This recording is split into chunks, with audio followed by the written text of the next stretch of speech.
కొందరు జ్ఞాపకాలు వదిలి వెళ్తారు, కొందరు వచ్చి జ్ఞాపకాలు తీసుకువెళ్తారు.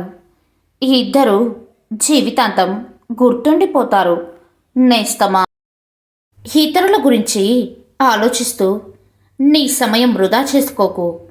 ఎందుకంటే వాళ్ళెవరు నీ గురించి అసలు ఆలోచించరు. చివరికి ఎవరి జీవితం వారిదే బాధ్యత నేస్తమా. నీకు సహాయం చేసిన వారిని, అవమానించిన వారిని జీవితంలో మర్చిపోకు.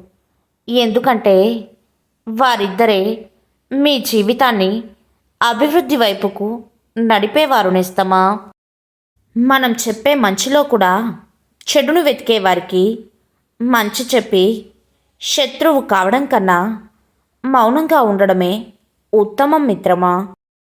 ఎంతమంది హృదయాలను మనం గెలుచుకోవాలి అని ఆలోచన కంటే ఎవరి హృదయాన్ని గాయపరచకూడదు అని ఆలోచిస్తే చాలు. మనకంటే మంచివారు ఇంకెవరూ ఉండరు. అన్ని రోజులు మనకు అనుకూలంగా ఉండవు.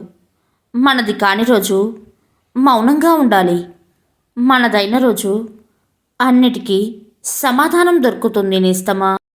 అవసరాలన్నీ తీరిపోయాక చేసిన మంచి మర్చిపోయి కీడు తలపెట్టాలని చూస్తే కాలం సహించదు, ధర్మం ఊరుకోదు. జీవితాంతం మరచిపోలేని గుణపాఠం నేర్పుతుంది. మంచివారు ఎప్పుడూ మొండిగానే ఉంటారు. ఎందుకంటే వారికి నటించడం ఇష్టం ఉండదు కనుక.